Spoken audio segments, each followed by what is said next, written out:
So, ngayon, siguro gusto ko itong simulan sa isang storya, sa kwento. Sino mahilig sa kwento? Huwag lang kwentong barbero, ha? Kasi iba yun eh. Now, may isa akong kwento sa inyo. Merong isang kabataan na lalaki. O siguro pangalanan natin siyang ano ba pangalan? Prince, yan.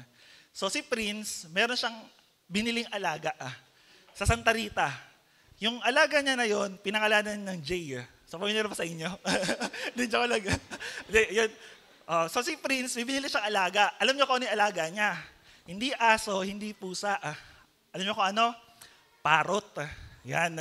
So nung binili niya yung parrot, actually hindi siya yung, malaki na yung parrot. So dinala niya sa bahay nila. Tapos syempre yung parrot, ano yung isa sa ability ng parrot? Di ba nagsasalita yun? So yung parrot, nagsasalita siya, pero ito yung problema. Nagsasalita siya, pero yung mga sinasabi niya, puro mga pangit na salita.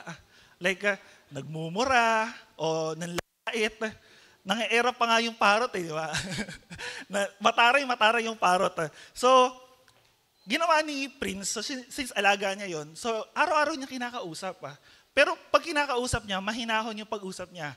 Yung mabait, mahinahon. So, ilang araw yung lumipas, gano'n yung ginagawa ni Prince. Ayaw talaga. Talagang mataray, matigas yung ulo ng parrot. Kasi malaki na kumbaga nasanay na siguro doon sa ibang may-ari Pero kahit anong gawin niya, gano'n nangyari. Isang umaga, nag-away sila ng girlfriend niya. May girlfriend si Prince. Nag-away sila, tapos nagalit siya. Ngayon, pumunta siya dun sa alaga niya. Akala niya, mako-comfort siya. Pero since lumapit siya dun sa alaga niya, di ba, pangit nga yung ugali, pangit nga yung, yung pananalita. Pinagmumura siya. Di ba, nagsasabi ng mga di ka kasi mahal ng mama mo, mga ganun. Di ka mahal ng jowa mo. Nagalit si Prince, ginawa niya, kinuha niya yung parrot, sinakal niya, tapos dinala niya sa freezer. Bahala ka dyan. Nilagay niya, sinarado niya yung freezer. Tapos habang nakakulong yung, yung parrot, nag-iingay. Nagsasalita ng mga kung ano-ano, tapos tinutuka-tuka yung pinto kasi gusto lumabas hindi makalabas. After siguro mga 30 minutes, nagulat si Prince, nanahimik. Parang tumigil yung ingay. Tapos, ginawa niya, lumapit siya sa fridge, wala talagang ingay. Ngayon, binuksan niya. Pagbukas niya ng freezer, lumabas yung parrot. Paglabas ng parrot, biglang bumait. Sabi niya, parang biglang naging maamo yung mukha. Tignan mo katabi mo. Mukha bang maamo? Pero hindi parrot yan, Naging maamo. Tapos sabi ng parrot, Prince, galing nga, nagsasalita, pasensya ka na sa ugali ko. Sorry kung may nasabi man ako na masakit sa'yo at patawarin mo sana ako. Biglang bumait, sa palagay niyo bakit kaya bumait yung parrot? Tapos, yun din yung nasa isip ni Prince. Sabi niya, biglang bumait tong alaga ko na to. Kanina lang pasaway Tapos, nung tatanong niya na dapat, bakit? Sabi nung parrot, ano nangyari dun sa manok sa loob nung fridge? So, gets niyo yung kwento? Kasi nakakita siya ng frozen chicken dun sa loob ng freezer. So, joke yun. Pero kung tawag dito, ano yung message ano yung moral ng story? Ano yung message ng story? Ang topic kasi natin lately is about repentance or about sa pagsisisi. So kumbaga, may kita natin na minsan, gano'n din tayo Marami tayong mga ugali na hindi natin naaayos up until may mangyari. Tapos saka lang natin naayusin kapag alam natin na parang huli na ba to? Or ito na ba yung last chance ko? Di ba? Parang yung parrot, nakakita siya ng frozen chicken dun sa loob nung ref Sabi niya, baka mamaya lutuin na rin ako nito kasi matigas yung ulo ko. Tanong mo tsaka katabi mo na yan. Di naman siguro parrot yan, Di rin naman yan. Now, pag pinag-usapan kasi natin yung repentance, katulad ng mga nakaraang linggo na binanggit na ni Pastor, malawak kasi siya Pag tinawag natin yung repentance, last Sunday, tapos true repentance, pag tingnan natin, although generic or broad yung topic niya, mahirap siyang bigyan ng isang specific na topic. So, pero ngayong umaga po, may isang word lang tayo, isang tema na iikutan. And I hope and I believe, karamihan sa atin, problema to. Or kung hindi mo to problema, huwag ka mag-alala, problema ka mamaya. Sabi mo sa katabi mo, problema ka mamaya. Now, ano yung word na yun? Paki-flash nga, idol. Yan. So, sa panahon kasi natin, madalas gamit tong mga word na to Minsan mo palayaw pa to, o kaya nickname, di ba? Lodi, Lods, nilagay sa dulo, Lodi Kicks. And minsan parang ginagamit na lang natin siya as catchphrase or parang pantawag lang. Pero gusto ko maintindihan nyo na yung word na idol, especially yung word na idolatry, sa Bible, malalim yung meaning niya. Hindi lang siya basta ang tinawag. Ganyan sa panahon kasi natin, kailan natin ginagamit yung word na idol? Di ba kapag may hinahangaan ka, halimbawa, oy, idol ko si Ipe. Magaling kasi mag-basketball yun eh. Kaya kanina ko pa example si Ipe. Sorry na Ipe. Di ba? Kung may magaling kumanta. Idol, si Ate Dayan, idol ko yan kasi maganda yung boses niya. O si Kuya Francis, di ba? Kumukulot-kulot yung mga ganun. Pero kumbaga, usually ginagamit natin yung word na idol to someone na nire-refer natin, na hinahangaan natin. Which is yun yung madalas ginagamit. Pero gusto ko mong maintindihan nyo na pagdating sa Bible, pagdating sa Word of God, sa Old Testament, tsaka sa New Testament, isa yung idolatry or yung pagkakaroon ng idol, isa sa pinakamabibigat na kasalanan na kayang i-commit ng isang tao. Now, yung passage natin is may kita natin sa 1 Juan, chapter 5, verse 21. 1 John, chapter 5, verse 21. Ito lang yung magiging main topic natin, pero marami tayong verse na bubuksan mamaya para mas makita natin ano ba yung sinasabi ng Bible sa idolatry. And ito pala title yan, may idol ka ba? Tanay mga tayo mo na yun, may idol ka ba? Sino ba Lodi cakes mo? Or sino ba yung Lods mo? Lodi. Yan. Tignan natin, ano ba yung meron sa buhay natin? Meron ba tayong idolatry? Meron ba tayong, by the way, sa Tagalog pala ang idolatry, hindi idol Ang idolatry sa Tagalog is Diyos-Diyosan. So may kita niyo yan sa Bible. Kapag yung God, yung word na God, G-O-D, pag malaki yung capital letter niya, referring kay Lord, sa Diyos, kay Yahweh. Pagdating naman sa letter G na small, tumutukoy ito sa mga Diyos-Diyosan or sa mga gods. Mamaya, may i-explain natin. Pero may kita natin dito, sa 1 John chapter 5, verse 21, ano sabi rito ni John, the beloved? Actually, maikli lang to. Pero ito yung sinabi niya. Ayan. Little children, keep yourselves from idols. Sa Tagalog, mga anak, lumayo kayo sa mga Diyos-Diyosan. And alam nyo, isa to sa bagay na hinahangaan ko pagdating kay John, dito sa 1 John, alam nyo po kung bakit? Doon sa buong 1 John, tinatopic niya about fellowship or yung relationship natin kay Lord. Tapos, yung pinakahuling verse na binanggit niya, mag-ingat kayo or umiwas kayo sa mga Diyos-Diyosan. And alam niyo po, ilang taon na rin tanong sa akin to, bakit nag-end si John doon sa verse na yon? Diba? Kasi usually, pag nagbasa kayo ng New Testament letters, usually yung mga ending nila, laging benediction, laging blessings, laging papuri sa Diyos. Pero pagdating kay John, sa 1 John, napansin ko, yung verse 21, nagbigay siya ng babala or ng warning na kailangan nating mag-ingat or iwasan natin ano ba yung Diyos-Diyosan. Now, in definition, sabi ng Webster or ng Google o ng dictionary, what is idolatry? Ano sabi dyan? Idolatry is this, the worship of a physical object as God. Or sabi rin sa isa naman, it is the worship of idols or excessive devotion to or reverence for some person or thing. So sabi ron, yung idol pala, yung idols, pwede siyang bagay, pwede rin siyang tao. And sabi ron, nire-refer mo siya or sinasamba mo siya bilang Diyos. So nakita nyo, small letter G yan. Kasi it refers, tinutukoy nun yung mga Diyos-Diyosan. Now, alam nyo, sabi ko kanina, pagdating sa New Testament, tsaka sa Old Testament, meron silang iba't ibang symbol. Meron sila iba't ibang picture. Paano dinipict, paano nagkaroon ng image yung idolatry sa Old Testament. At the same time, paano natin siya makikita sa New Testament? Ano yung idols ng Old Testament at ano yung idols ng New Testament? So siguro simulan natin. Yung idolatry in ancient times. Simulan natin to sa Exodus chapter 20, verse 3 hanggang 6. Exodus chapter 20, verse 3 hanggang 2. Simulan natin sa 2 kasi para makuha natin yung context. Sabi rito ng Yahweh or ng Diyos kay Moises nung binigay niya yung 10 Commandments. Ito yung 10 Commandments. Sabi dito sa verse 2, I am the Lord, your God. Ako ang Panginoon na iyong Diyos who brought you out of the land of Egypt. Doon sa Ehipto, out of slavery. Kasi ang Egypto or ang Egypt sa Bible, it is an image of what? Slavery, pagkaalipin. Verse 3, sabi diyan, you shall have no other gods before me. So nakikita nyo, may mga hinighlight lang ako mga linya, pero sabi nito, you shall have no other gods before me, o huwag kang magkakaroon ng mga Diyos-Diyosan.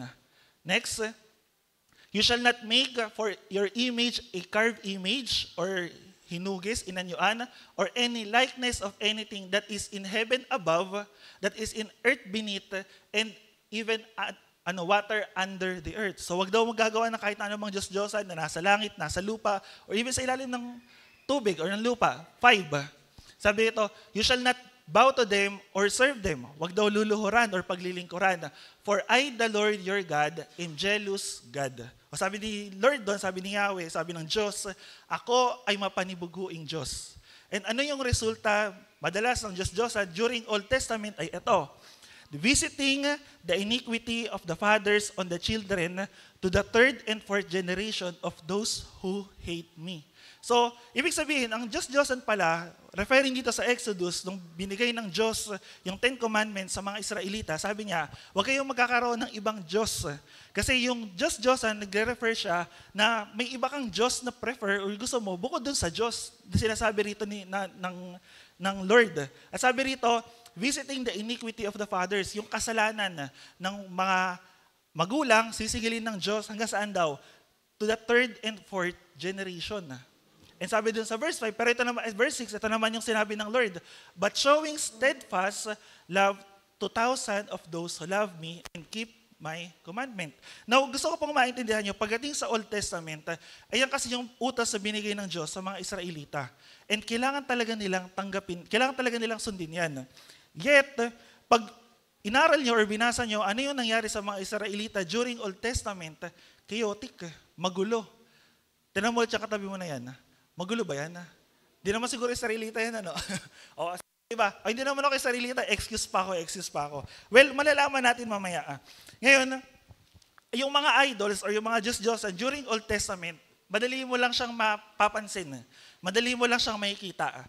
Bakit? Kasi meron silang image, meron silang rebulto, meron silang object na ginagamit as form of worship. Ano yun? In-explain ng Psalm chapter 115, verse 2 to 8. Sabi ko sa inyo, marami tayong verse ngayon. Hawakan mo muna yung katabi, hawakan mo. Sabi mo, marami tayong pag-aaralan ngayong gabi, ngayong umaga. And awit chapter 115, verse 2, ano sabi rito? Ganito ang laging tanong sa amin ng mga bansa or ng mga bansa na sa paligid ng Israel. Tinatanong nila, nasaan ba ang inyong Diyos? Nasaan ba yung Diyos nyo? Kasi yung Diyos ng Israel, wala silang image, wala silang carved idols, wala silang rebulto. Pero yung mga bansa na nasa paligid nila, marami, meron, iba-iba pa nga. Now sabi rito, nasaan ba ang inyong Diyos ang palaging wika? Verse 3, ang Diyos namin ay nasa langit, naroon ang Diyos namin at kanyang ginagawa ay kung ano ang ibigin. So, ito yung sagot ng psalmist. Nasaan ba yung Diyos natin? Nasaan ba yung Diyos ng Israel? Nasaan ba yung Diyos na kinikilala natin, sinasampalatayan natin? Nasaan ba si Jesus? Diba sabi ron, siya ay nasa langit at ginagawa kung ano yung kanyang nais. Sa verse 4, sabi rito, ginawa sa ginto at pilak ang kanilang mga Diyos. Sa kanilang mga kamay nitong tao ang nag-ayos. So, di ba sabi ko kanina, during Old Testament, yung image ng idols or ng idolatry ng Diyos-Diyosan, meron talagang physical object ang kita. And sa English version, sabi dyan, their idols are silver and gold. Idols. Diyos-Diyosan. Verse 5 tuloy natin. Totoo nga at may bibig, ngunit hindi makapagsalita at hindi rin makakita mga matang pinasadya. Verse 6, di rin naman makarinig ang kanilang mga tainga, ni hindi rin makaamoy ang ginawang ilong nila. 7, totoo nga at may kamay, ngunit walang pakiramdam, may mga paa, mayroon din, ngunit hindi may hakbang, ni wala kang maririnig kahit munting tinig man lang. And gusto ko pong maintindihan nyo na during Old Testament, yan talaga yung image ng mga Diyos. Kung babalikan ninyo, especially kung familiar kayo sa history, Greek mythology, ano pa ba? Sa Japan, may marami silang iba't ibang Diyos. Saan pa? Sa India. Actually, even nga sa India, yung mga hayop sinasamba nila eh. Diba kahit ipis, diba? Sa atin yung ipis, ano pag nakita niyo yung ipis? Diba nagtitilian kayo, lalo na pag lumilipad. Tapos susugod sa'yo, diba? Pero sa iba't ibang panig po ng mundo, especially sa panahon po natin ngayon, present pa rin tong mga Diyos-Diyosan or tong mga idols. Meron silang mga image, meron silang mga rebulto na sinasamba ng mga tao. Yet, sabi ng Diyos sa Bible, yung mga gantong idols, yung mga gantong Diyos, wala man lang tinig. Wala man lang, may mga image, may mga hugis, may mga anyo, pero wala man lang nagagawa or wala man lang maipakita, wala ka man lang marinig sa kanila, di mo man lang sila makausap. And gusto ko po i-take doon niya sa verse 8, sabi rito. Kasi mamaya babalikan natin itong verse 8. Ang gumawa sa kanila at pati ang nagtiwala, lahat sila ay katulad ng gayong Diyos na ginawa nila. So ulitin ko po, ang gumawa sa kanila, hindi lang yung gumawa, even yung mga nagtitiwala, lahat sila ay katulad ng Diyos, ng gayong Diyos na ginawa nila. Tandaan niyo po yan, babalikan natin mamaya. Now, sa 1 Kings, may isang story, yung bayang Israel. Nung time na nabuo na yung kingdom nila, may isang story doon na nakuha ng mga Filisteo yung Ark of the Covenant o yung Kabanong Tipan. Yung Kabanong Tipan, nagmula pa yun nung time ni Moses.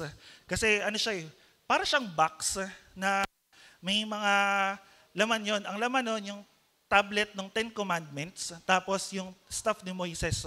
So yun yung dala-dala nila na ginawa ng Diyos. Kumbaga, ang symbol ng ark o nung Kabanong Tipan ay doon bumababa yung presensya ng Diyos or yung presensya ni Yahweh. So kaya during Old Testament, kung sino man yung makahawak noon, mamamatay. And yung posisyon ng Ark of the Covenant nasa dakong kabanal-banalan ng templo. So kaya talagang object siya, hindi man siya sinasamba, pero yung symbol niya o yung object na yon is nagpapakita na yung Kabanong Tipan, nandun yung presensya ng Diyos. Now, may time sa 1 Kings, nakuha ng mga Filisteo yung Kabanong Tipan. So ginawa ng mga Filisteo, dinala nila sa lugar nila yung Kabanong Tipan. And nung nakuha nila yung Kabanong Tipan, kasi gawa yun sa purong ginto, dinala nila, pinasok nila doon sa templo ng Diyos-Diyosan nila, na ang pangalan ay si Dagon. Ayan, so mga naglalaro ng Dota, baka naalala niyo yan. So si Dagon, ngayon, pinasok nila yon doon. Then, after nun, tinabi nila doon sa rebulto, sa image ng kanilang Diyos. Kinabukasan, bumalik yung mga priest, yung mga naglilingkod doon sa temple. Pagtingin nila, yung rebulto ng Diyos-Diyosan nila, nakayuko. Saan nakayuko? Doon sa Kabanong Tipan. So ginawa nila, nagtaka sila kasi wala naman di na alam kung may pumasok ba or may ano ba. Pero kung maiintindihan nyo kung gaano ka-importante yung Kabanong Tipan when it comes to Old Testament, yung presensya ng Diyos, yung glory ng Diyos, may gigets nyo bakit nangyari yun. Actually, si Lord ang gumawa nun. Bumagsak yung rebulto ni Dagon, tapos ginawa ng mga tagapaglingkod nila, binalik ulit, nilagay ulit doon, di magkatabi ulit yung Kabanong Tipan tsaka yung rebulto. Kinabukasan, bumalik ulit sila. Ngayon, ano nangyari? Nakita nila yung Diyos-Diyosan nila, putol na yung ulo, putol na yung mga kamay, tapos yung katawan, nakayuko pa rin doon sa harap ng Kabanong Tipan. And nagtataka sila, bakit nangyari yun? So pag binasa niyo yung story later on, yung Kabanong Tipan, kahit saan nila dalhin sa lugar nila, para silang minamalas, para silang may mga nangyayaring hindi maganda, or maraming mangyayari sa kanilang masama. So kaya nangyari, ginawa nila, binalik nila yung Kabanong Tipan sa mga Israelita kasi nga, hindi maganda yung naging experience sila doon sa Kabanong Tipan. Now, meron pang isang sample sa 1 Kings din. Sa 1 Samuel pala yung isa kanina. Ito sa 1 Kings. Yung iba sa inyo, alam ko, naalala nyo to, yung story ni Elijah tsaka nung 450 prophet ni Baal. Sa mga kids, lagi tinuturo yan eh. Now, ano yung story na yun? Diba, si Elijah versus doon sa 400 prophets. Ano nangyari? Nagkaroon sila ng contest. Sabi nila, maglalagay sila ng toro doon sa gitna, tapos nilagyan nila ng altar sa palibot. Ngayon, kung sino yung pare silang tatawag sa Diyos nila, si Elijah, tapos yung 400 plus na prophet ni Baal, para silang tumawag sa Diyos nila. So yung mga prophet ni Baal, mga sumasayaw, humihiyaw, umiiyak. Sabi doon, nagsusugat pa sila ng kamay nila. Ang labanan nila, kung kaninong alay yung masusunog nang walang apoy, siya yung Diyos na totoo. Now, buong maghapon, ginawa ng mga prophet ni Baal yun. 400 pa sila, walang nangyari doon sa nila, sa offer nila. Nung kay Elijah, nung nag-pray siya, alam niyo kung paano nangyari? Alam niyo yan, di ba? Alam niyo. Tanong mo sa kanila, alam mo ba yan? kinain ng apoy yung offering, tas walang natira kahit ni isa. Then doon nagulat lahat ng prophet ni Baal na wait, yung Diyos pala ni Elijah, yung Diyos ng Israel, yung Diyos na si Yahweh pala yung totoong Diyos. So kaya ano nangyari? Later on that day, namatay yung mga prophet ni Baal. Now, bakit ko ito ipinapakita sa inyo? Gusto ko pong maintindihan nyo na ang image ng idolatry sa Old Testament ay mabigat. And physically, makikita mo talaga yung mga objects nila.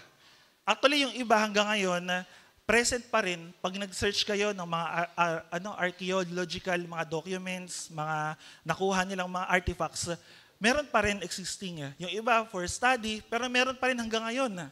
Meron pa rin mga rebultor, meron pa rin mga Diyos-Diyosan na ginagawa. Ngayon sabi ng Isaiah chapter 42, tama ba? 42 verse 8, sabi ng Isaiah, sabi rito, I am the Lord, that is my name, my glory I give to no other, nor my praise to carve idols.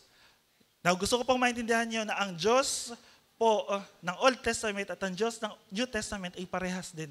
At yung Diyos na sinasamba natin, sinasampalatayanan natin, ay siya ring Diyos. At sabi rito, hindi ibinibigay ng Diyos yung kanyang glory, yung kanyang karangalan, even yung papuri, dun sa mga carved idols or sa mga Diyos-Diyosan. Kasi bakit? Lahat po ng papuri, lahat po ng karangalan para po sa ating Diyos, kay Yahweh. Actually, alam niyo po, yung word na Yahweh, wala talaga siyang vowels. Pag binasa niyo yung original Hebrew sa Bible, ang vowel lang nun, ang letters lang nun ay YH, WH. So nilagyan lang yon for translation tsaka ng mga linguist. Pero wala talaga siyang specific na pronunciation. Even yung mga Israelites ngayon, hindi nila alam kung paano i-pronounce yung pangalan ni Yahweh or ng Diyos. Actually sa Old Testament, kapag binanggit mo yung pangalan ni Yahweh or binanggit mo yung pangalan na, kaya pag binasa niyo yung mga sulat sa Old Testament, ang ginagamit lang nila, Panginoong Diyos, Lord God. Kasi bakit? Di nila mabanggit yung pangalan ng Diyos. Kasi pag binanggit nila yon at hindi ka karapat-dapat, matik, babagsak ka. And pag binalikan nyo yung Old Testament, marami kayong makikitang mga story na ginagawa ni Lord. Daw, sasabihin ng iba, bakit ganun ang Diyos ng Bible, ng Old Testament? Pag ka, mamatay ka kagad. Kasi gusto ko pong maintindihan nyo, kung nakikita natin, alam talaga natin yung karangalan ng Diyos, yung kaluwalhatian ng Diyos, yung kabanalan ng Diyos, magigets nyo, bakit ganun si Lord? Hindi siya dahil lang sa parang trip niya lang pumatay ng tao or dahil sa malupit siya. Di ba kaya nga minsan may teaching lately na lumalabas na iba daw yung Diyos ng Old Testament tsaka iba yung Diyos ng New Testament. Kasi yung Diyos ng Old Testament, malupit daw. Mamamatay tao, pag nagkamali ka, papatay ka kagad, libo-libo yung pinapatay. Actually, ang term nila doon, genocide. Tapos pagdating sa New Testament, si Jesus, ba't napakabait, napakamapagmahal, napakamaibigin. Nakita niyo yung verse natin sa Exodus kanina? Ano sabi dun sa verse 5? Diba? Pinapadama ng Diyos yung kanyang pag-ibig saan? Sa libo-libong salinlahi ng mga umiibig at sumusunod at nagkikip ng kanyang commandment. Yun po kasi yung nais ng Diyos sa atin. Yung wala tayong magkaroon ng ibang Diyos, siya lang, pero sometimes or madalas, nag-fail tayo. Now, actually, pupunta tayo dito sa idolatry in modern age. Now, ito yung sasabi ko kanina, during Old Testament, kailangan talaga may physical object kang makikita. Kasi pag wala kang physical object na nakikita based sa culture, parang wala kang Diyos. Parang absent yung Diyos mo. So ang pananaw nila, kapag may glory, may nasakop silang bansa, bayan, or lugar, ino-offer nila yung kanilang mga nakuha sa Diyos na kanilang sinasamba. Now, pagdating sa modern age, sa panahon natin ngayon, yung ibang mga rebultor, ibang mga idols, tinuturing na lang silang bilang mga artifact or parang part na lang nung nakaraan. Pero gusto ko pong maintindihan nyo, iba na ang Diyos ng panahon natin ngayon. Hawakan mo yung katabi mo. Sabi mo, ready ka na ba? So, ang gagawin lang po natin, babasahin ko lang po yung ibang passage and explain lang natin konti, pero gusto ko po kayo mismo, ang Word of God, yung mangusap po sa inyo. Ano ang definition ng idolatry sa panahon po natin ngayon? Ito yung definition niya. An idol, sa panahon po natin, is anything that takes first place in a person's life.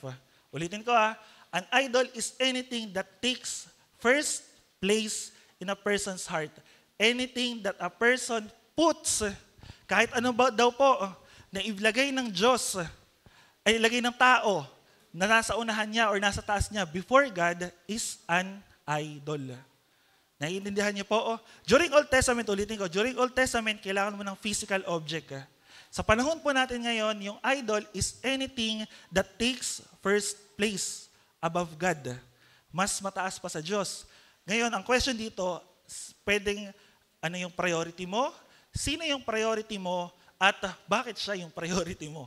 Kumbaga, yung idols, during Old Testament, sabi ko, physical object. Pero sa panahon po natin ngayon, it can be physical, pwede siyang gamit, pwede siyang bagay, pwede rin naman siyang tao. Tinamol siyang katabi mo na yan.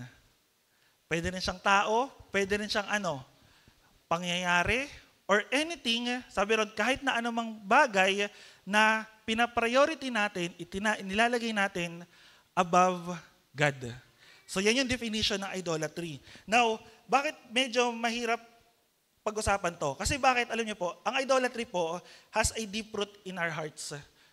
Malalim po yung ugat niya sa mga puso natin. And before tayo makakilala kay Lord, isa to sa kasalanan na hindi natin napapansin. Or isa to sa mga kasalanan na, kumbaga sabi ni Pastor ng mga nakaraan ko, di ba? Meron tayong mga hidden sin, meron tayong mga, visible sin. Ayan, thank you po dun sa mga So nakikinig talaga kayo.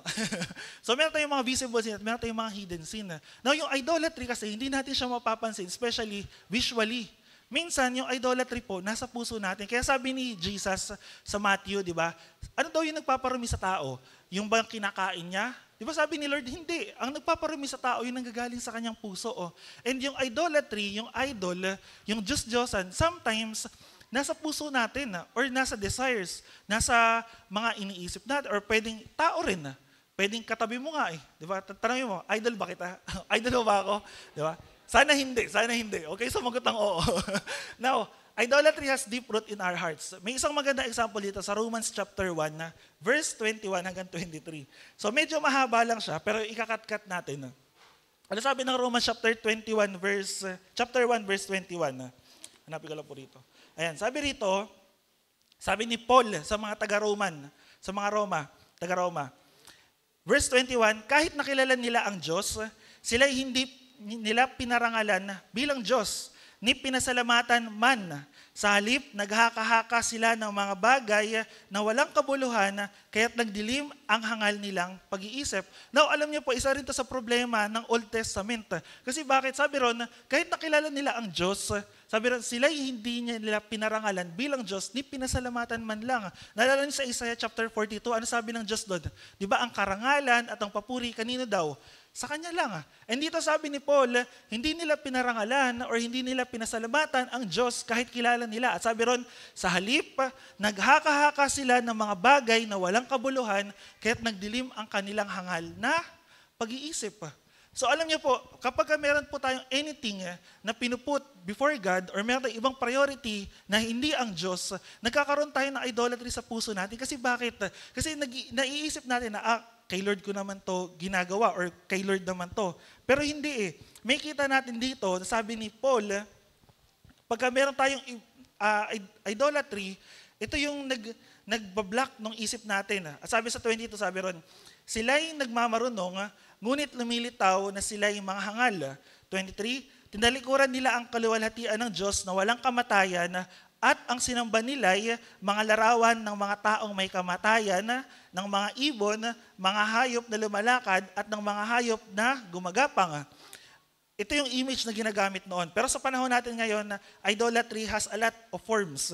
Sabi ng 24, kaya't hinayaan sila ng Diyos sa kanilang maruming pagnanasa hanggang hindi na nila mapigil ang paggawa ng kahalayan sa isa't isa. Now, alam niyo po, during nung time ng mga apostol, nila Paul, talamak yung idolatry. Kasi bakit?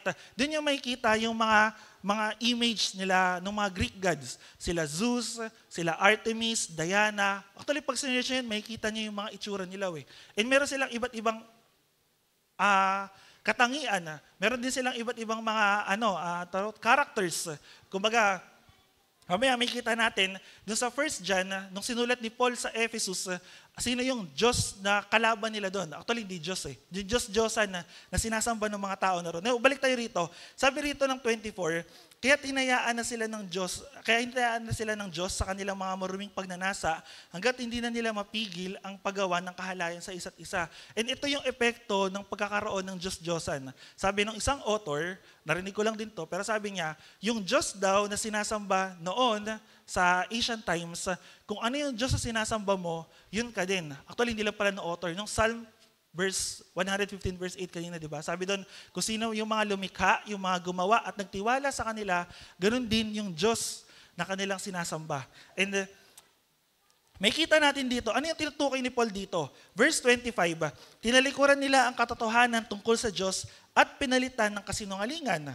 Nakikita niyo po tinalikuran nila ang katotohanan tungkol sa Diyos, yung truth, yung reality, at pinalitan nila ng kasinungalingan. Ano sabi rito? Sinamba nila at pinaglingkuran ang mga nilikha sa halip na ang lumikha na siyang dapat papurihan magpakailanman. And it is a form of idolatry. Kaya sabi ko sa inyo kanina, yung idol, anything na nilalagay mo as priority sa puso mo, sa buhay mo. Yung idol na yun, ito pwedeng sabihin natin na pwedeng tao yan, pwedeng girlfriend mo, pwedeng asawa mo, pwedeng family mo, ano pa, pwedeng gamit, pwedeng gadgets, pwedeng bagay, pwedeng event, anything na mas priority mo, mas ahead, mas mahalaga para sa'yo kaysa kay Lord. At ito, dito may specific na nilagay si Paul.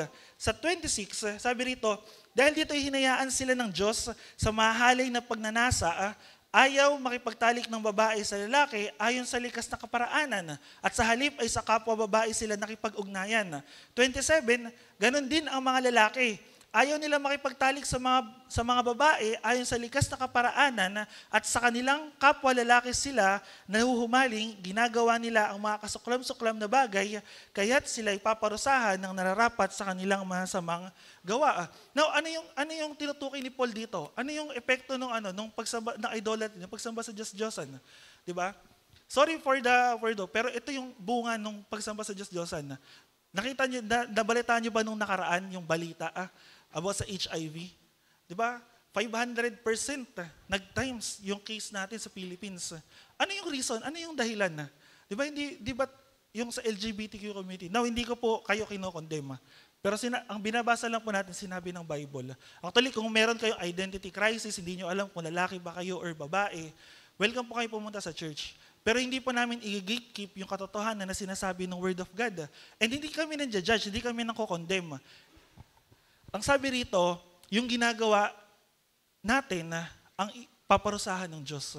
And gusto ko pong maintindihan niyo kung may struggle kayo sa identity crisis, mahal kayo ni Lord. Pero hindi ibig sabihin na yung ginagawa natin papalagpasin ng Diyos. Kaya napakahalaga ng pagsisisiw Na-imagine niyo po, yung HIV, 500 times dumami sa bansa natin. And nakakalungkot yun Hindi ba kayo na-alarma? Alam niyo ba ng HIV walang gamot? Naiintindihan niyo po? Alam niyo ba na walang gamot yun? At alam niyo kung ano yung tinitira nun, ano yung sinisira nun? Immune system natin. Kaya karamihan ng may mga HIV, alam niyo kung ano sakit nila? TB, mga respiratory diseases. Actually, may kilala ako na kamag-anak ng kapatiran, namatay HIV yung sakit. Bakit? Diba? Hindi nila nalaman up until nung huli nung umamin. Kasi akala nila, tuberculosis lang, pabalik-balik sa ospital. Tapos later on, nung huli na, I think siguro few months na lang bago talaga siya mamatay, nalaman nila na HIV talaga yung sakit. And imagine niyo, pag nagkasakit ka nito, para ka ng binibilangan na yung oras mo. And ito yung bunga ng pagsamba sa Diyos-Diyosan. Ito yung bunga ng mga pagkakaroon ng idols. Diba? Minsan may biroan kami nun sa nung hindi pa kami Christian, hindi pa kami umaten dito. May biroan kami sa labas Bakit daw yung mga nasa LGBTQ community, dumarami kahit hindi nanganganak ka? Diba? Nagtataka kami, ba't nga ba dumadami sila kahit di sila nanganganak? Wala naman silang mga anak. Bakit? Alam niyo po kung bakit? Kasi spiritual yung labanan. Spiritually. Hindi siya physically. Diba? Kaya nga hawa-hawa yun Espiritu yun Yung espiritu ng isa, nahawa doon. Sa bansa po natin, talamak yung idolatry, talamak yung pagsamba sa Diyos-Diyosan. Tapos minsan, meron din tayo, actually, ang alam ko lately, may nabalitaan ako, na pinapasok na rin sa DepEd yung ganong teaching or yung ganong pagtuturo. So diba, imagine niyo ano mangyayari sa generation sa susunod? Yet, binabasa natin sa Bible, ano sabi ng Bible? Di ba, sinisingil ng Diyos up to third and fourth generation na. And gusto ko pong maintindihan nyo, gusto ko magising po tayo sa katotohanan, ano ba talaga kinakaharap natin? Ano ba nakikita natin? Ano ba talaga alam natin sa mga nangyayari sa mundo natin? Di ba? Yet, we read the Bible, nag-church tayo, pero, actually, una pa lang pala to, sorry. So, tuloy natin. Sabi rito, 28, dahil ayaw nilang kilalanin ang Diyos, hinayaan sila ng Diyos sa masamang pag-iisip at sa mga gawaing kasuklam-suklam. Naging alipin sila, ito pa, hindi lang yung LGBT, yung kasalanan ng homosexuality, yung dinidil ni Paul. Kung iniisip nyo na baka homosexuality lang yung problema na sinasabi ng Bible, hindi lang yun yung pwedeng maging form of idol. Hindi lang yun yung pwedeng maging epekto ng pagsamba sa Diyos-Diyosan. 29, ano sabi ng 29? Naging alipin sila ng lahat ng uri ng kasamaan, kabuktutan, kasakiman, maruruming pag-iisip, pagkainggit, pagpaslang, pagtatalo-talo, pandaraya, at masasamang hangarin. Nakikita niyo po, ayan yung bunga nung pagsamba sa Diyos-Diyosan. And lahat ng bagay na to, kapag hindi natin hinayaan si Lord na maghari sa atin, ito yung magiging alipin tayo ng kasalanan. Sabi rito, sila'y naging mahilig sa chismis. Sabi po ng Bible, hindi ko sinabi yan. Huwag kayong magalit sa akin. Sila'y naging mahilig sa chismis. 30, ano sabi ng 30? Mapanirang puri, nasusuklam sa Diyos, walang pakundangan, mapagmataas, mayayabang, mapagkatahan ng kasamaan, at suwail sa magulang. O youth, tapikin mo yung katabi mo na yan. Bible po ang nagsabi niyan. Kahit tingnan niyo po, sa English or sa original Greek language. And 31, ano sabi ng 31? Sila'y naging mga hangal, mga taksil, mga walang puso, at di marunong lumingap sa kapwa. Yan po ang epekto ng pagsamba sa Diyos-Diyosan. And sasabihin ko po sa inyo, uulitin ko, ang Diyos-Diyosan po natin sa panahon natin ngayon, possibly, at hindi lang possibly, kundi hindi lang yung mga physical image na nakikita natin. Probably, pwedeng tao yan, pwedeng bagay yan. Diba, halimbawa, nakita niyo po minsan, minsan madalas binabanggit ni Pastor yun, yung video ng bata na kinuhanan ng gadgets, tapos nagwawala. Di ba galit na galit, handa pa makipag-away, magulang niya yung kakaawayin niya. Di ba, pinalo ng magulang yun, ano? Di ba, imagine niyo bakit gano'n? Bakit gano'n yung response ng tao kapag may something na nakuha sa kanila? Kapag ang Diyos natin ay hindi yung Diyos na tunay na totoo, katulad ng kinakanta natin kanina, at may iba tayong Diyos, the moment na kunin sa atin yung Diyos na yon or yung anumang pinagkakamalingan natin, magwawala tayo, magagalit tayo. Kasi bakit? May something na tinanggal sa atin or may something na inalis sa atin ang Diyos.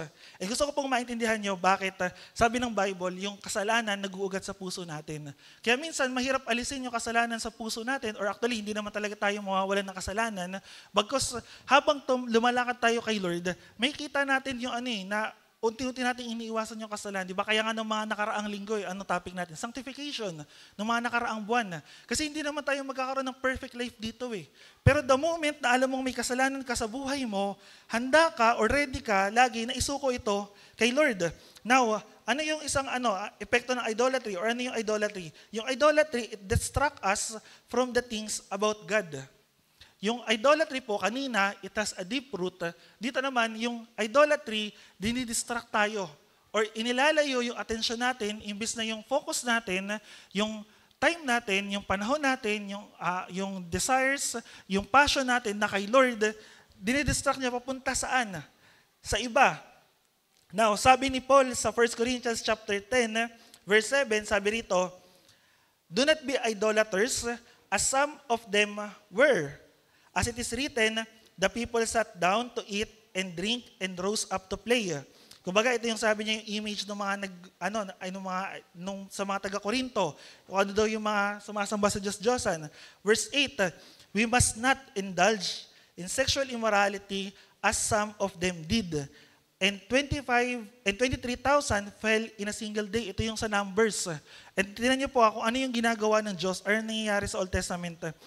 And sabi ron, 9, we must not put Christ to test. Huwag daw natin subukin ang Diyos, ang ating Panginoong Hesus, as some of them did and were destroyed by serpent, nor grumble. Ano yung grumble? Yung nagreklamo. As some of them did and were destroyed by the destroyer. 11, now these things happened to them as an example, but they were written down for our instruction on whom the end of the ages has come. Bakit daw nasulat yung mga bagay na yun patungkol sa mga nangyari sa Old Testament? Ano yung epekto nito? Ito, malinaw sinasabi rito sa verse 11, now these things happened to them. Nangyari sa kanila yun. Bakit? Bilang halimbawa, para kanino daw po? Sa atin, sa panahon natin. Kasi bakit, di ba? They were written down for our instruction. Paano kung hindi nangyari yun? Paano kung hindi natin nalaman? Di, mas magulo tayo ngayon. Di ba kaya, di ba noon, pag binalikan niyo yung Ancient Times, bakit yung mga kaharian na nagsasakop-sakop sila? Bakit yung mga kaharian naglalaban-laban? Kasi bakit? Kasi kailangan nilang parangalan eh. Kung ano man yung gusto nilang parangalan eh. Gusto nilang ipakita kung ano man yung gusto nilang ipakita. Alam niyo po ang Roman Empire, may tatlo silang G. Nakalimutan ko eh. Kung ano, di ko alam kung tama ako ha. Meron silang tatlong G na every time na nagko-crusade sila, ito yung lagi nilang sinasabi or ito yung purpose, ito yung goal nila. God, gold, and glory. Tama ba? O di ba? God, gold, and glory. Kasi bakit? During ng Roman Empire, since siya yung pinakamalaking empire na nabuo sa kasaysayan, ito yung hina-highlight nila. Kapag may nasakop silang bansa, binigay sa kanila ng Diyos yun. Now, bakit yung gold? Kasi during Ancient times, hanggang ngayon, mahalaga yung gold. Mahalagang asset siya. Basis siya ng kayamanan ng isang tao or ng isang bansa. And glory. Bakit? Kasi pag malakas ka, makapangyarihan ka, kilala ka, and sikat ka. Actually, ginamit nga ng later on sa history, ginamit ng Roman Empire yung Christianity. Although, I think inalaw ng Diyos yun para ma-spread yung gospel o yung word of God sa buong mundo. Pero may kita natin na kahit yung mga tao na alam natin na pinapresent si Lord, meron pa rin mga idolatry sa puso natin. Now dito sa 1 Corinthians chapter 10 kasi, tinutukoy ni Paul dito yung Lord's Supper. Madalas natin ginagamit yan, yung 1 Corinthians chapter 11. Pagka pupunta kayo ng first Sunday, mababasa niyo yung sa Lord's Supper. Now dito, nilinaw ni Paul na iba, pagka kumain ka ng tinapay, uminom ka ng saro, at sumasama ka sa fellowship, pinapakita mo, sinisimbolize mo, nakasama ako dito sa community na to. Sabi ni Paul, hindi pa pwede na kumakain ka dito ng tinapay, tapos pagdating naman sa kabila, kumakain ka rin sa table or nakipag-fellowship ka rin sa mga alagad ni Satan or sa mga demonyo. Hindi pa pwede na ang isang mananampalataya na sumasamba sa Diyos, makikipag-fellowship din sa mga alagad or sa mga kampo ni Satanas. Now, ayoko ma-misinterpret niyo ako kasi bakit? Ibig sabihin ba, hindi na kami lalabas? Hindi na kami makikipagkaibigan? Paano yung mga bagay na kinahumalingan natin sa labas? Hindi ba natin gagawin? Now, gusto ko pong maintindihan niyo na ano ba yung nasa puso niyo? Ano ba yung nasa kaloob-looban ng puso niyo? Ano ba yung desire niyo? Ano ba yung priority niyo? Ano ba yung lagi niyong hinahanap-hanap? Kasi bakit? Sabi ng Colossians chapter 3 verse 5, nakalagay dito. Tingnan niyo po Colossians chapter 3 verse 5, sabi ron, put to death, therefore, what is earthly in you? Sexual immorality, impurity, passion, evil desire, and covetousness, which is idolatry. Yung pagiging sakim. Now, nakikita nyo, every time na binabanggit yung idolatry, ano yung lagi niyang kasama? Sexual immorality, laging kahalayan, lagi siyang may parang package, laging kasama doon. Now, pupukusan muna natin yung pagiging sakim. Nasabi doon, idolatry. Bakit naging idolatry yung kasakiman? Sabi ni Paul sa mga taga-Colossians. Kasi bakit? Ano ba ginagawa ng covetousness? Ano yung ginagawa ng pagiging sakim? Di ba pagka sakim ang isang tao, ano gusto niya? Sa kanya lahat. Gusto ko sa akin yung pera mo, gusto ko sa akin yung oras mo, gusto ko sa akin yung attention mo. And gusto ko pong maintindihan nyo na ang image ng idolatry or ng isang idol sa buhay natin na hindi natin nakikita ay yung something or someone na kumukuha ng time, oras at panahon natin. Now, kanina pa ako nagsasalita rito, pero alam ko, kahit pa paano, may naaalala kayo. Tinanong mo yung katabi mo na yan. May naaalala ka ba? Di ba? Ano yung mga bagay na nasa buhay natin, mga bagay na dala-dala natin? Halimbawa ngayon, sabihin natin, Kuya Jelly, di ibig sabihin, hindi ko na mamahalin yung family ko. Kasi minsan, pinapriority ko sa, hindi ganun yung tinutukoy natin eh. Kasi katulad ngayon, di ba, Father's Day, sineselebrate natin. Ibig sabihin ba nun, idolatry na kagad yun? Titingnan natin, ano yung priority mo? Ano ba yung mas inuuna mo?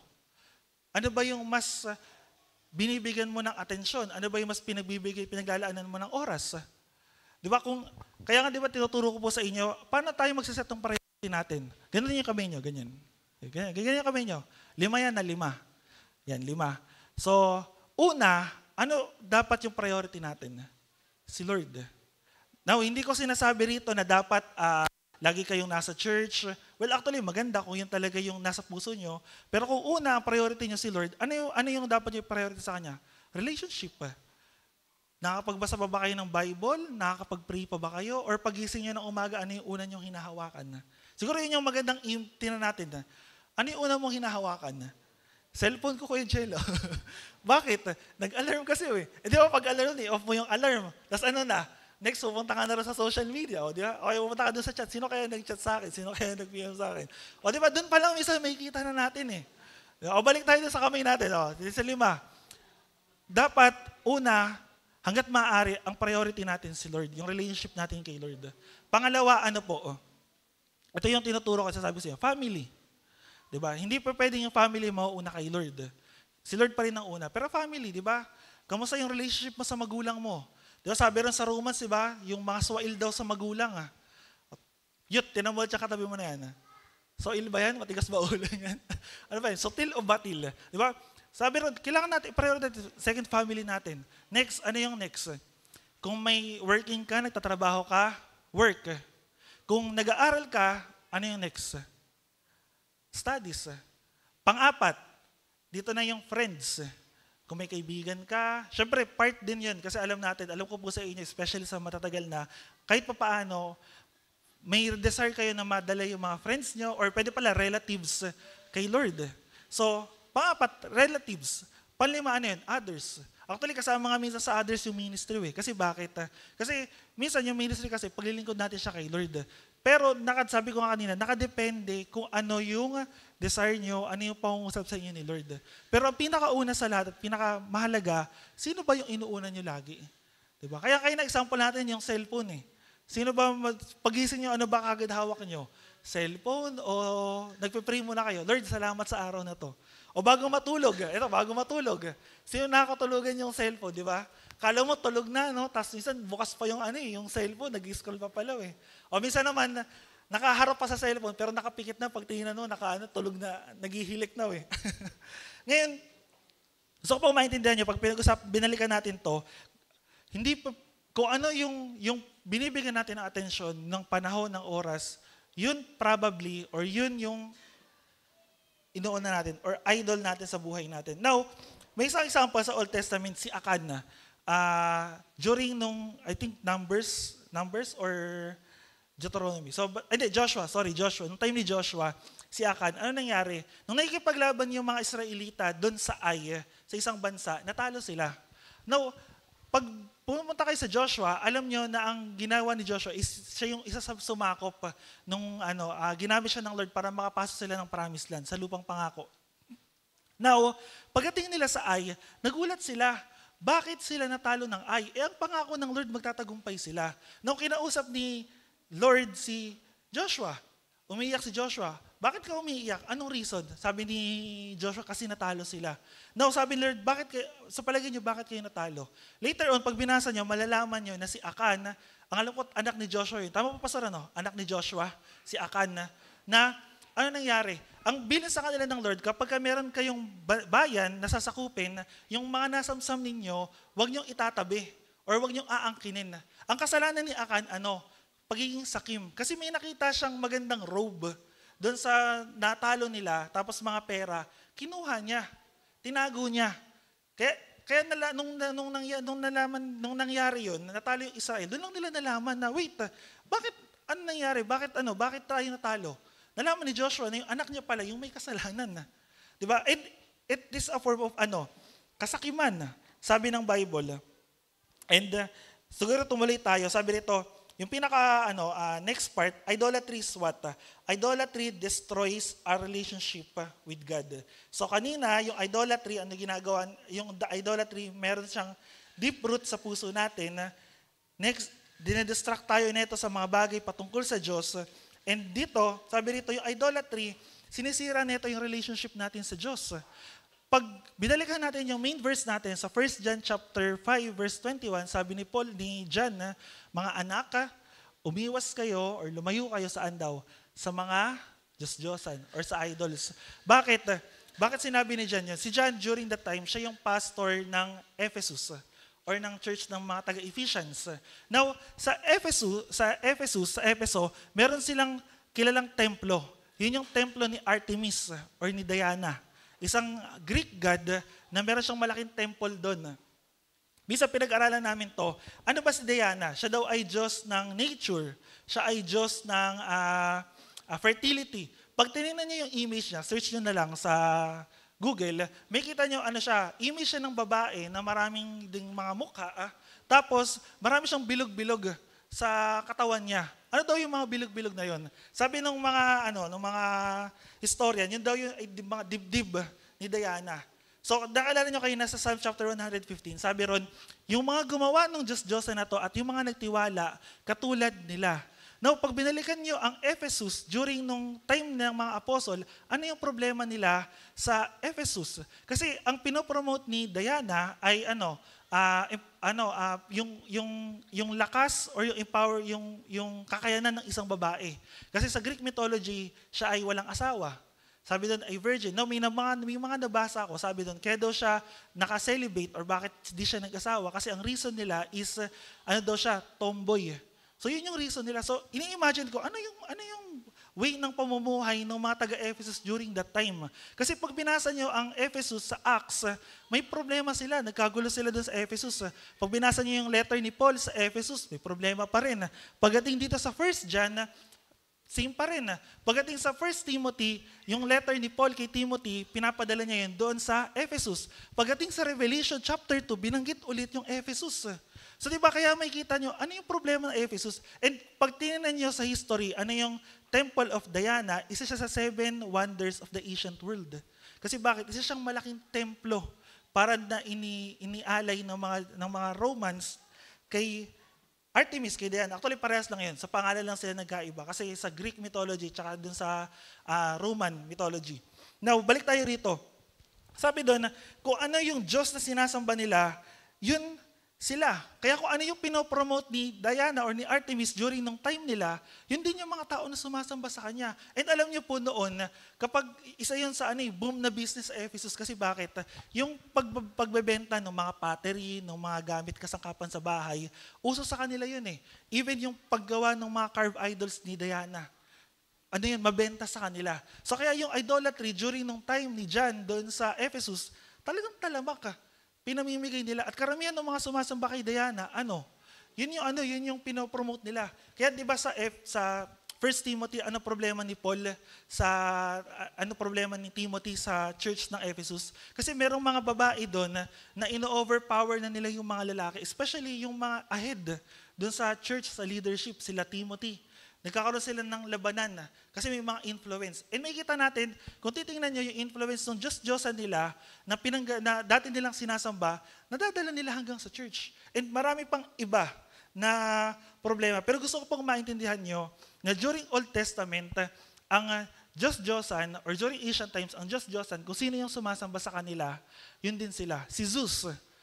Alam ko, kung hindi ako nagkakamali, si Zeus ay manginginom. Kaya karamihan ng mga sumasamba sa kanya, mahilig noon saan? Sa inuman. Kaya pag pumunta ka sa Rome noon, magulo rin eh. Kasi bakit? Kasi ganun yung problema nila eh. Kalat na kalat yun. Now, sa panahon natin ngayon, ano yung idolatry? Ano yung mga bagay na meron tayo sa buhay natin na mas pinapriority natin kaysa kay Lord? Yan po yung tanong ko sa inyo. At yun yung alam nyo rin ang sagot. Sabi ni John Piper, malapit na ako matapos, okay mag-alala. Sabi ni John Piper, idolatry starts in the heart. Sisimula doon sa puso. Craving, wanting, enjoying, and being satisfied by anything that you treasure more than God. So naiintindihan niyo po, yan po yung image ng idolatry sa panahon natin ngayon. Anything na mas gusto mo, mas hinahanap-hanap mo, mas ine-enjoy mo, mas satisfied ka, kesa kay Lord is an idolatry. Is an idol. Now, kaya na pa ako nagsasalita rito, pero I hope, I pray, kahit papaano, may naalala kayo, or baka hindi lang yon, baka meron tayong mga kasalanan sa buhay natin na alam natin na guilty tayo, hindi lang natin maamin. Actually, alam nyo po, pagdating po sa kasalanan, pinakamaganda pong aminin nyo kay Lord eh. Kasi, sa totoo lang, kahit kami wala naman kaming solution Although may mga problem na pwede natin bigyan ng solution, pero hindi lahat especially yung kasalanan. Sabi nga ni Pastor last time or narinig namin kay Pastor Robin yung problema mo sa character or attitude, kailan natin masasolve? Minsan 3 to 5 years pa matagal pa No, hindi ko sinasabi sa inyo na kailangan, bukas bago na kagad kayo. Next Sunday, yung mga bagay na kasalanan nyo, isinuko nyo na kagad kay Lord. Gusto ko po maintindihan nyo na yung buhay po natin, process. Tuloy-tuloy yan. Progressive yan. Pero gusto ko rin pong maintindihan nyo na bilang mga Kristiyano, alam ko po na hanggang ngayon, marami pa rin tayong tinatago.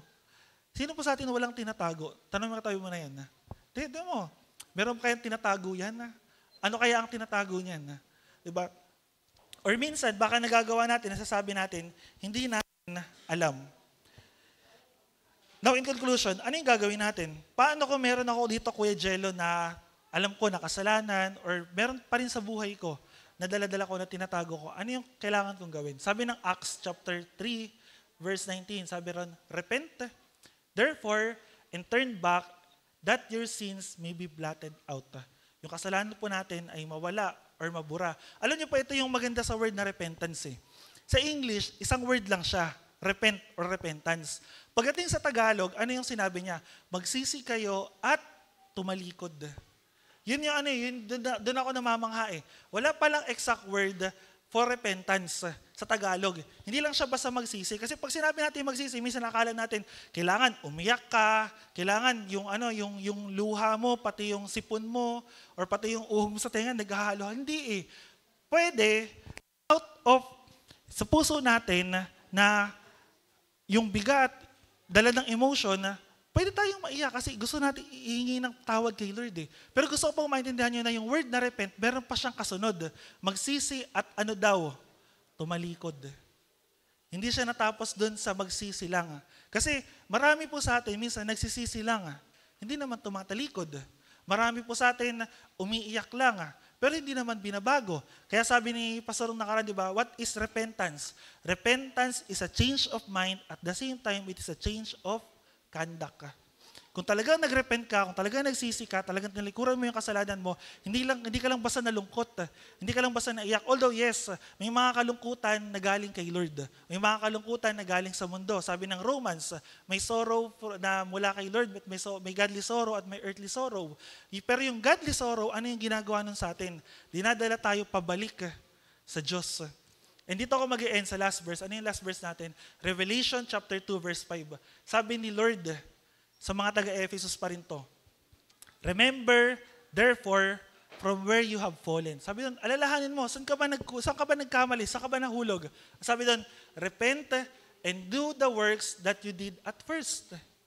Sabi doon, if not, I will come to you and remove your lampstand from its place unless you repent. So gusto ko pong kunin lang natin yung unang part. Sabi doon, remember, therefore, from where you have fallen. Alam niyo po, minsan mahirap sa pagiging Kristiyano, marami tayong struggle.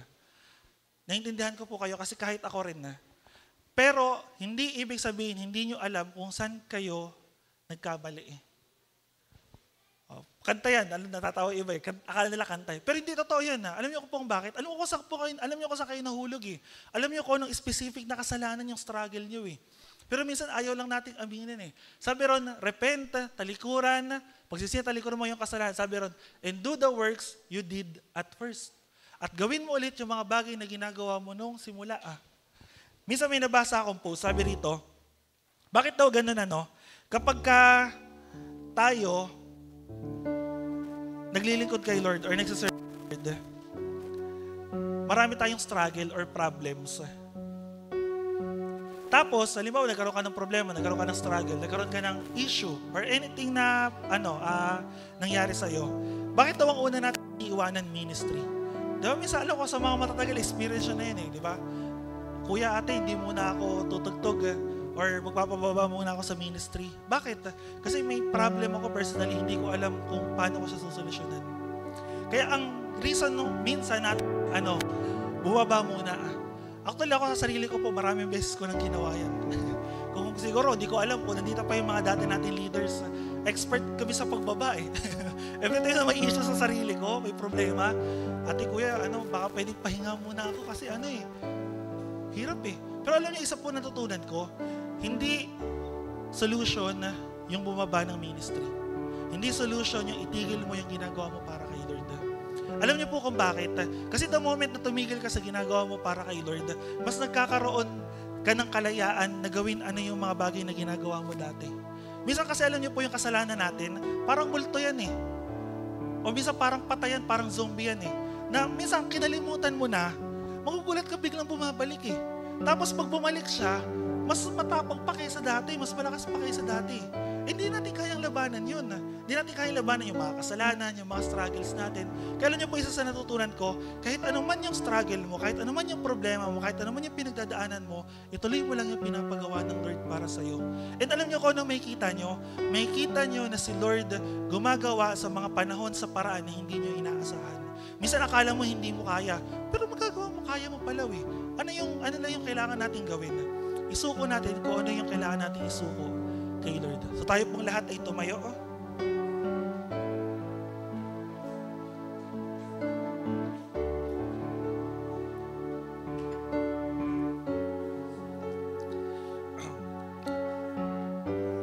I pray and I hope po, hindi lang tayo may natutunan sa umaga na to, kundi yung Word of God, yung salita po ng Diyos nakapangusap po sa atin. Kaya sabi ko nga sa inyo kanina, hindi po namin kayo kayang tulungan. Kung may problema kayo, mentally, depressed kayo, may anxiety kayo, hindi namin kayo kayang tulungan eh. Pwede namin kayong suportahan.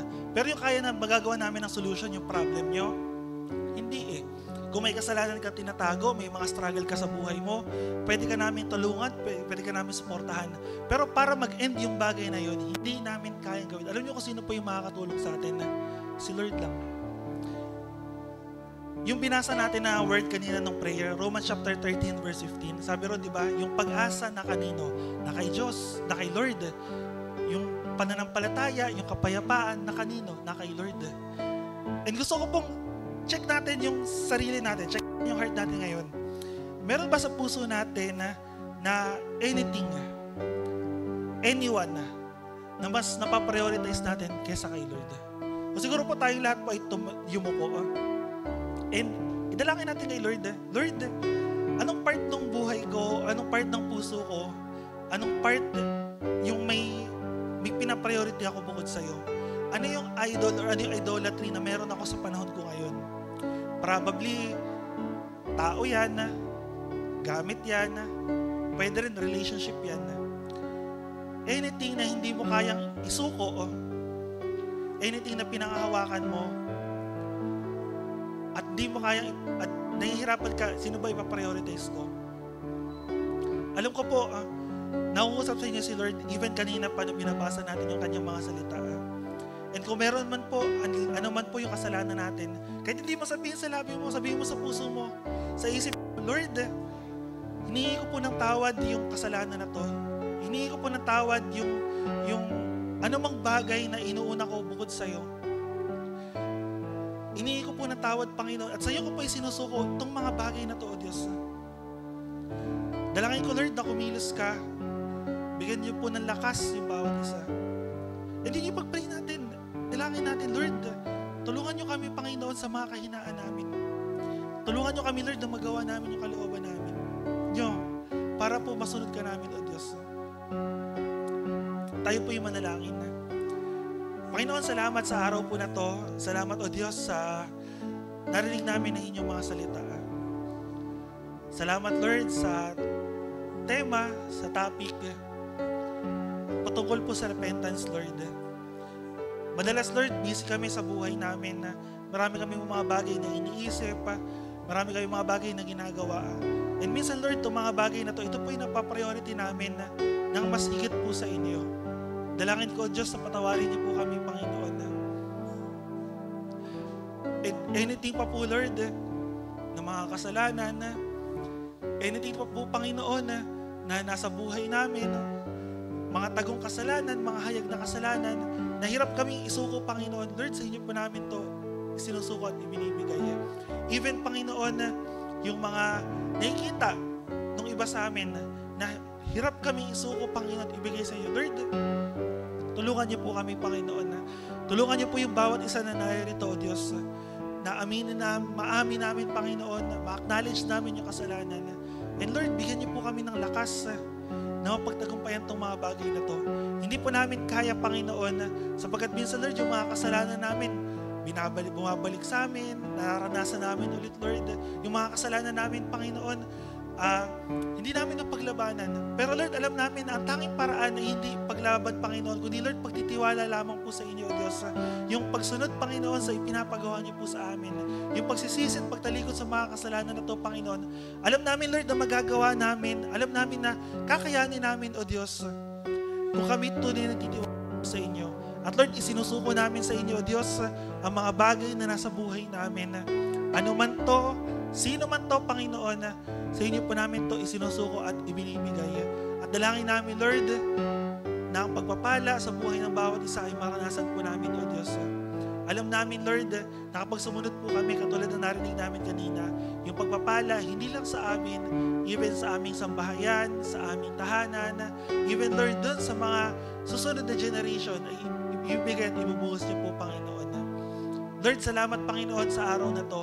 At muli, Lord, ano man pong mga kasalanan na dala-dala namin, na nabanggit kanina sa inyong mga salita, Lord, patawarin niyo po kami, Panginoon. Inilalapit namin to sa inyong Panginoon. Nagpapakumbaba kami, O Diyos.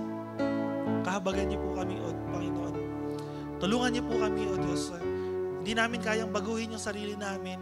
Hindi namin kayang baguhin yung ugali namin, yung puso namin, yung isipan namin, Panginoon. Pero Lord, alam namin na kaya niyo po kaming baguhin. Salamat, Lord, sa umaga na to. Salamat, O Diyos. Patuloy ka po namin pinupulit na salamatan. Ito pang aming dalangin sa matamis sa pangalan ng aming Panginoong Jesus. Amen. Amen. Palapakan po natin si Lord.